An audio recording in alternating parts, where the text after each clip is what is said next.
Hello, and welcome to another Website Depot podcast. As ever, I'm your host, Greg Benevent, and I have a very special guest with us today here, Amanda. Amanda, if you could tell us a little bit about yourself and what you do there.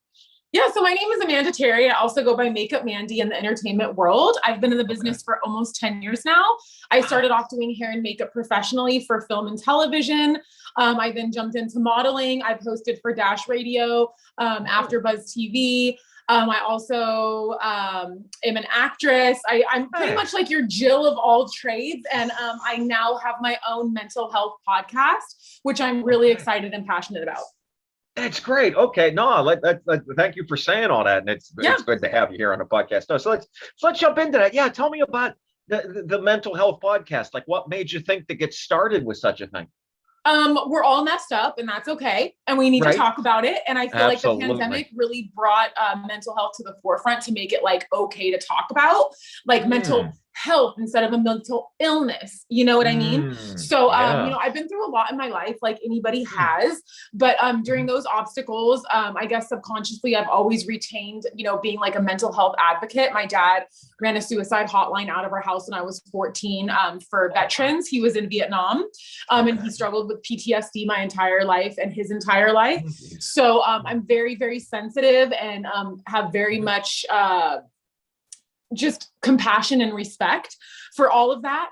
But that's a whole nother story. But pretty much, I majored in psychology in college, and then I dropped out and went to makeup school, and it worked out. But being a makeup artist and a hairstylist, especially on set, you're kind of like a therapist, so it all just kind of goes together. And then during the pandemic, I had lost my dad in 2018 and he was my best friend. So during the pandemic, just the realization of him not being here physically to be here with me and like feel that kind of protection, over me, it really tripped me out. And I already deal with like depression and anxiety. So it was just a full blown panic attack almost every single day. And I just couldn't handle it.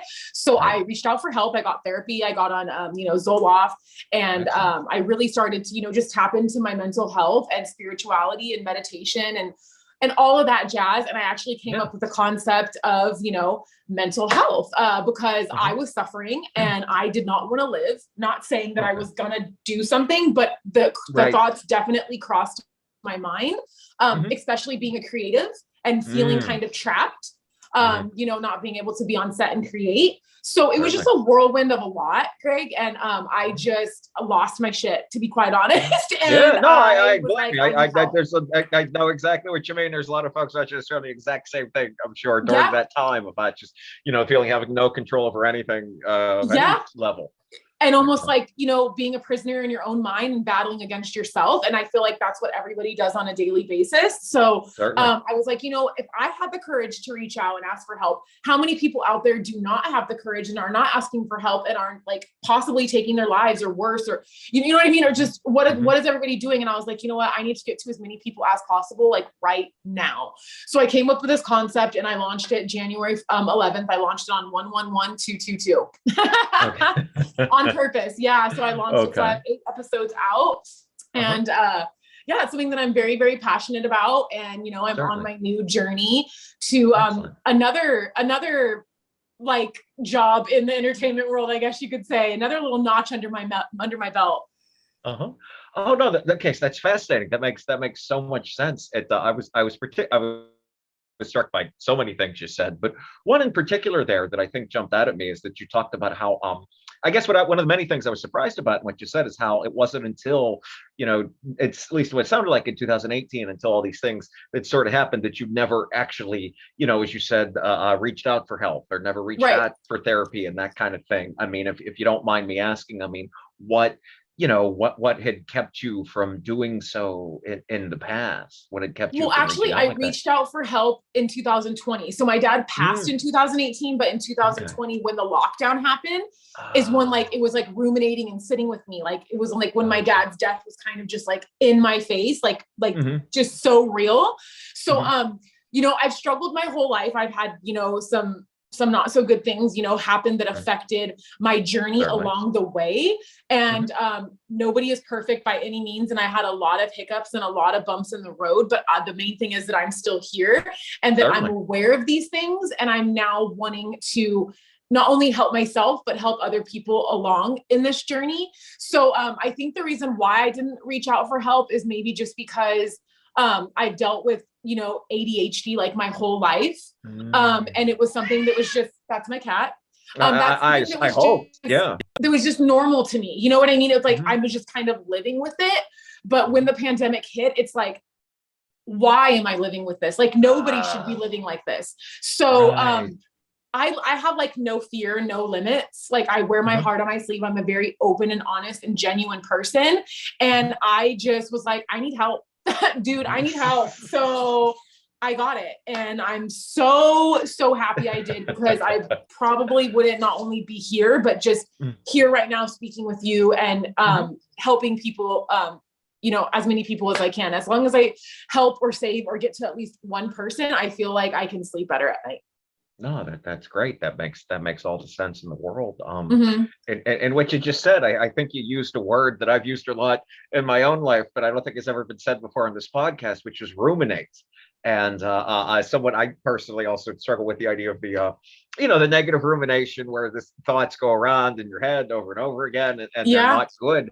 I mean, I mean, obviously I could ask you about different mental health tactics and techniques all day, but I'm fascinated about rumination in particular. Like, is there something that you, Amanda, do? Like, is it one of those thought stopping things, or like, how do you deal with rumination? Because that's something I'm always interested to hear more about. You have to realize that, like, we aren't our thoughts. Like thoughts are just flowing, passing through. So there's our conscious and our subconscious, and our subconscious is the dangerous one, you know, because it's just the voice in your head, like just all of these things that are not real, that are not true.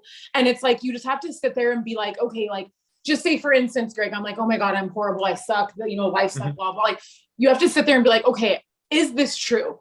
Is this really happening right now? No, it's not the truth. And no, it's not happening.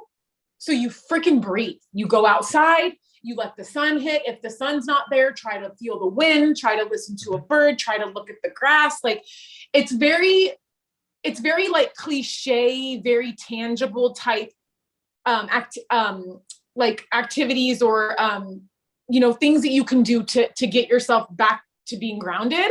And it's like, and back to being, you know, saying grounding, like, it's very important to walk barefoot on the earth and just reconnect. And, you know what I mean? Just really just sit with yourself and try to, you have to decipher and discern like what's real and what's not, what's true and what's false. And it's not going to happen overnight. Like it takes practice. Like I'm not a therapist. I don't have a PT, I don't have a PhD. I'm not a psychiatrist. You know, I'm none of that. I've dealt with stuff. I've survived through it. I've got the tools to utilize now. And I just think it's so important to not only go through therapy, you know, to have somebody there to talk to, but nobody, and maybe not anybody during those times that they're feeling at their lowest, they're not going to ask for help. Some people may not ask for help. Some people may not want to pick up the phone and talk to a therapist.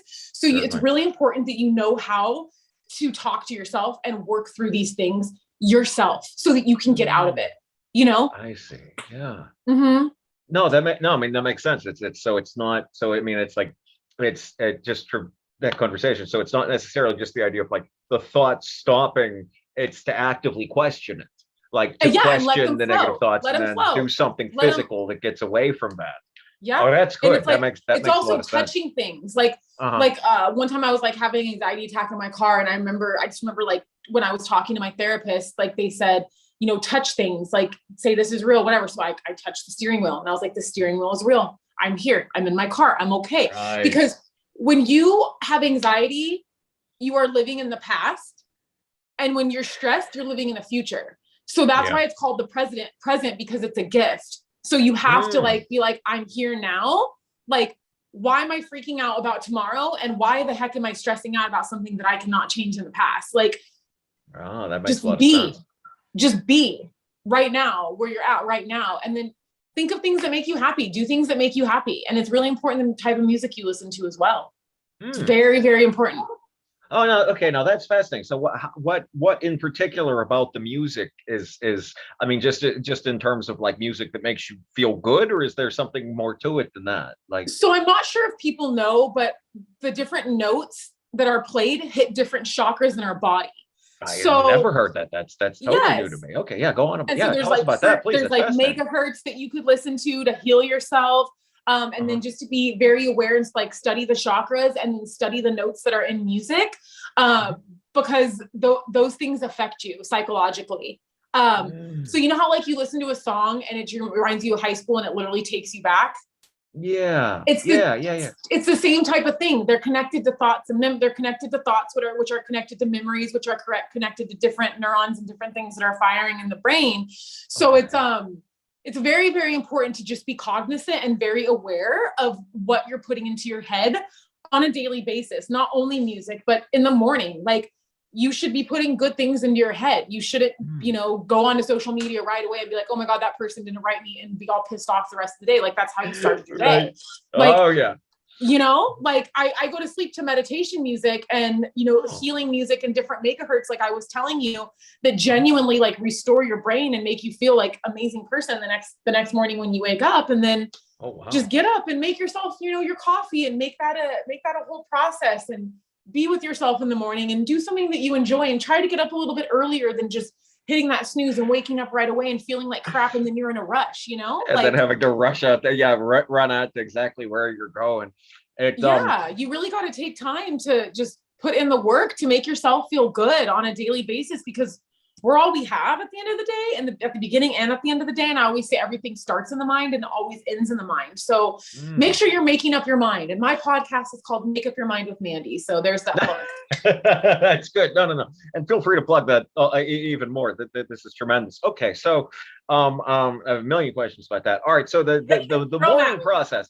No, the morning process to me, okay, it's because I'm sure, like so many of us, guilty of like, okay, today we're gonna have a good start, we're gonna have the good day, and then you turn on the phone and that's all gone. Totally, I'm guilty of it. I'm totally guilty of it.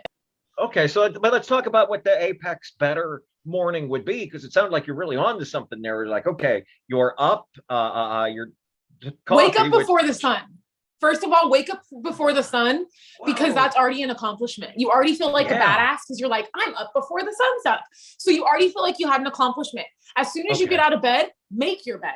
Then you've got your second accomplishment. So the more accomplishments that you do, the better you're going to feel about yourself. So wake up before the sun, make your bed, spend maybe 5-10 minutes at least meditating, stretching, making, spinning that on your body.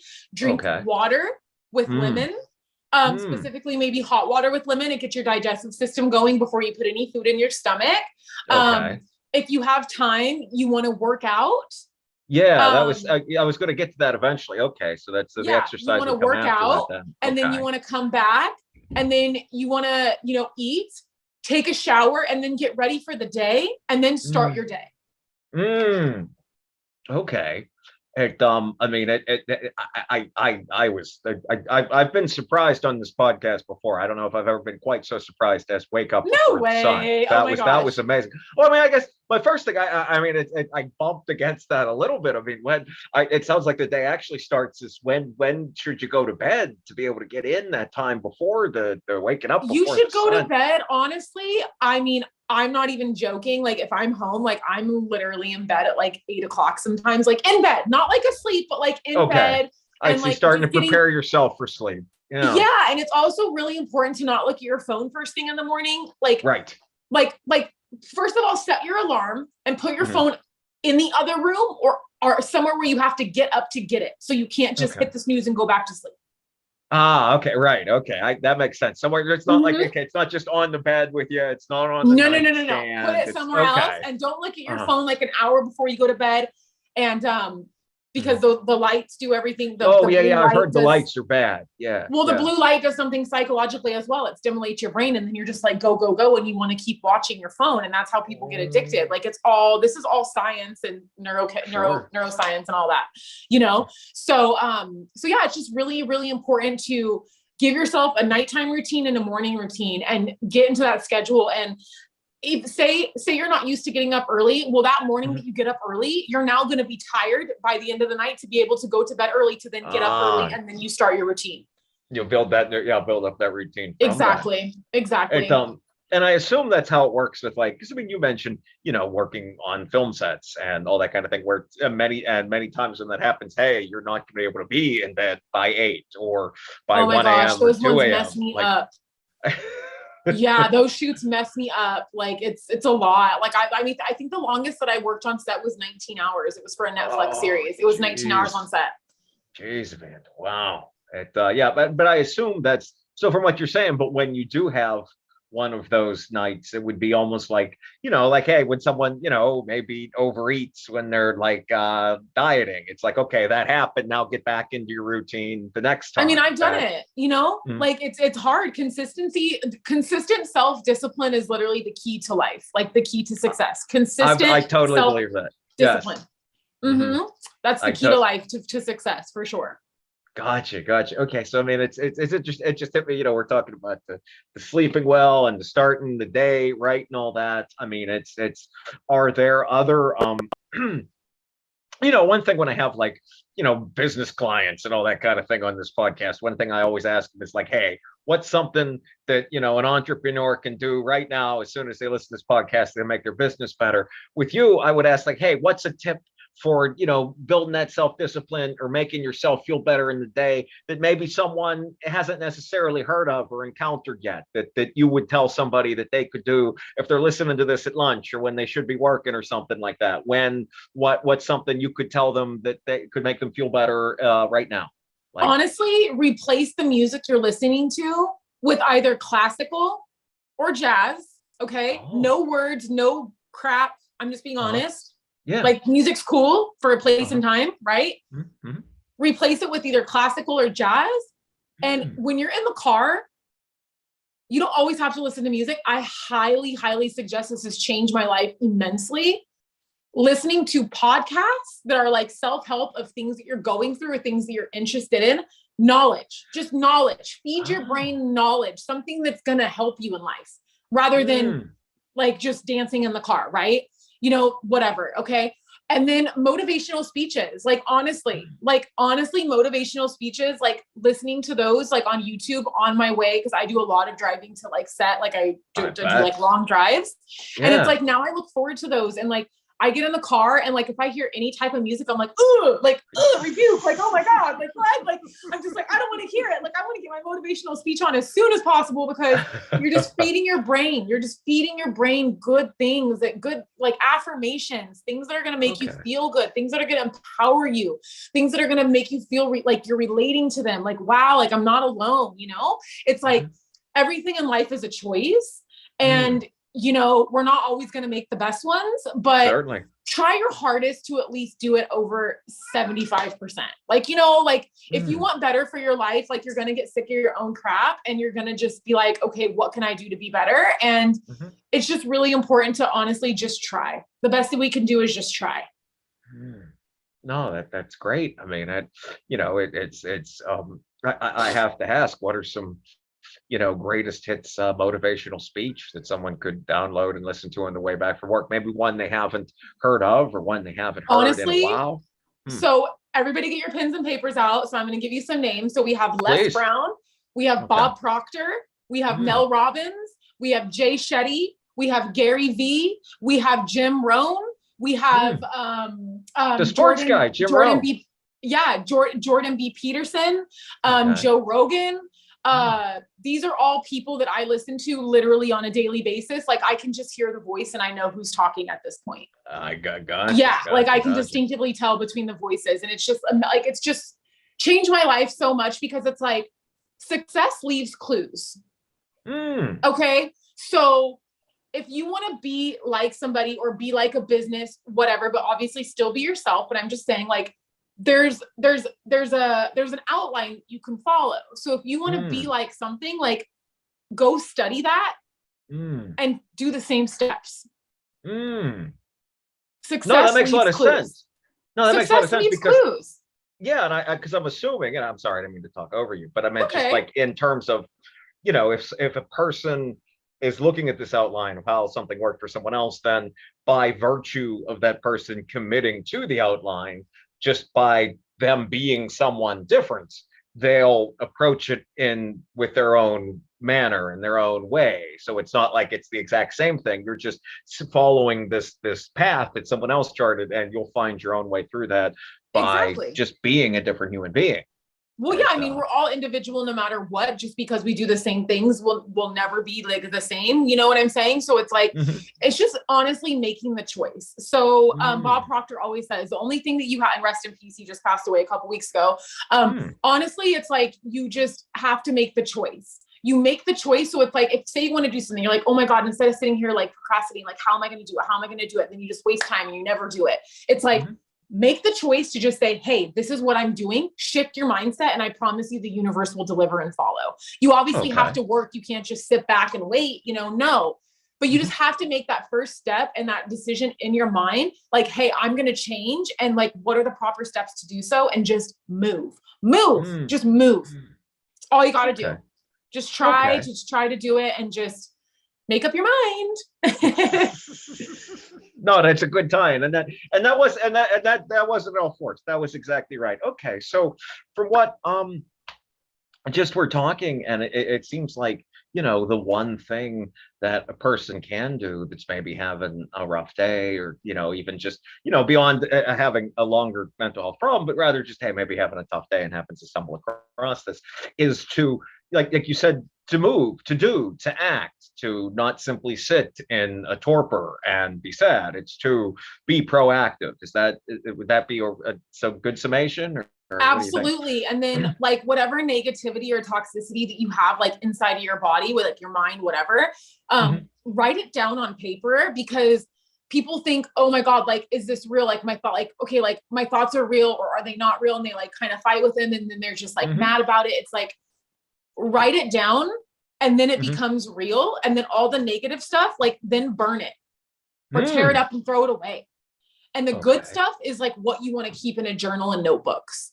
So all the trash that's in your brain, like write it down, get it out, or find another outlet. Sports, working out. Like working out is so, like, mind and body are connected. You know what I mean? And it's so important to work out because it releases the feel good hormones, and it makes you feel better. And it's so important to just move your body, because we hold sadness, we hold emotion, we hold all of these things in our body, and that causes illness. And stress can literally kill you. Stress can literally kill you. Like thoughts are real. They are real. But again, we have to filter them. We have to filter them. It's a constant battle between us and our minds every single day. So that's why I tell everybody it's so important to practice compassion, because you never know what somebody's going through. Like we're already going through crap in our head with ourselves. The last thing we need is somebody else giving us more crap to make us feel less than, and it's like, just lead with compassion. Like, honestly, instead of being like, hey, that person's being what a jerk, blah, blah. It's like, wow, that person really needs me to pray for them, or like whatever you believe, or that person really needs some love.